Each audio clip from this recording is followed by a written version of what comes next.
Assalamu alaikum ардактуу биздин каналдын көрүүчүлөрү, фермерлер, кутмандуу күнүңүздөр менен.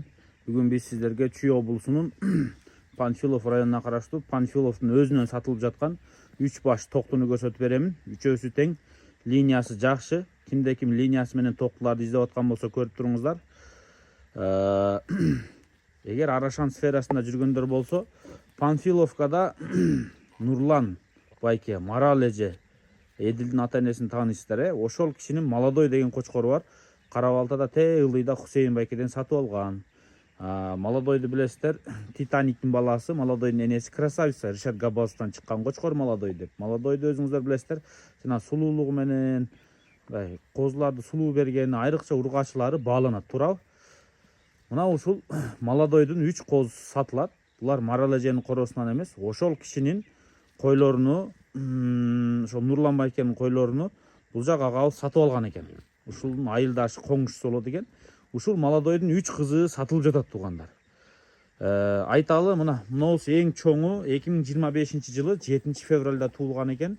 2 күндөн кийин 1 жаш болот экен. Муногу 14 февралда туулган. Ортодогу кичиреги бул марттын аягында туулган экен. Үчөө тең Молодойдун кызы сатыкка коюп атат. Кызыккандар болсо сүйлөшүп көрөсүздөр, Эми мына костякты караң, чоңу. Өңү анчалык ачык болбосо дагы экстерьерлери аябай келишиптир, ушуну жакшылап көрсөтүп койсоңуз байке. Ох. Кармап тура бериңиз. Анан ортодогу светлаясы мына. Кудум Молодойдун тукумдарына аябай окшош, көрдүңүздөр мына. Мына эмне дейт мына ургач коз байкелер, Ушул козу аябай келишиптир. Мунун гарбаносу анча эмес, бирок моуягы жоон экен. Мен ушуну байкадым. Үчөөнү болсо $21,000, $7,000 ошондо байке, сүйлөшүү жолдору бар. $21,000 ушуларды сатыкка койду. Мына разрези.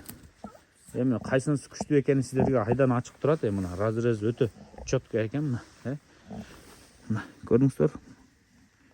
Мойлер розовая, айланасы ак. Жүн башталган жерлер. Караңыздар. Но Молодойдун тукумуна, айрыкча Молодойдун өзүнө өтө окшош экен. Но экстерьер күчтүү, бир аз ага караганда өң ачык эмес болсо дагы, бирок экстерьери аябай келишиптир, Тартасызбы байкелер, жакшылап көрсөтүп коём. Биз могул жерге айдап чыгып көрсөтөлү дедик эле.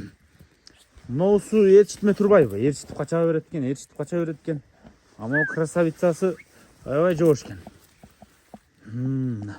Туугандар, ушул 3 токту азыр мен бир-бирден кармап да көрсөтүп коём.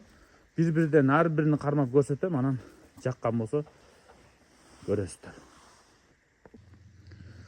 Бир-бирден кармап көрсөтөбүз дедик элек. Мына биринчиси, эң биринчи туулган, былтыркы жылы 7 февралда туулуптур. 2 күндөн кийин 1 жашка толот.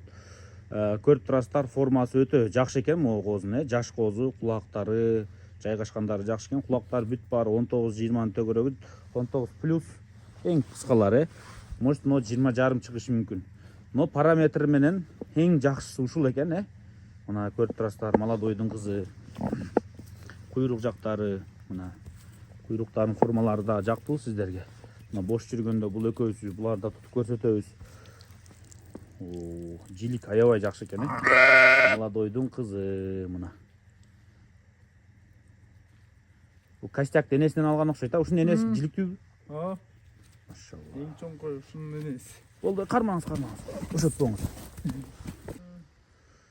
Мына экинчиси, эң катуусу, красавицасы, светлая, насыщенная мына. Молодойдун кыздары көбүнчө ушундай болот, билесиздер, Булардын энелери да ушул жерде турат, бүт баарын. Бооз койлорду алган энелери да ушул жерде турат. Машалла. Мына Молодойдун кызы. Ушул 14 февралда туулган. Үчүнчүсү, эң жаш, эң кенжеси 2025 жылы марттын аягында туулган коз экен. Бул дагы буйруса 1,5-2 айдын убагында 1 жашка толук толот экен, Жүндөрүн өзүңүздөр көрүп турасыздар, куйруктарын бир көрсөтүп коём.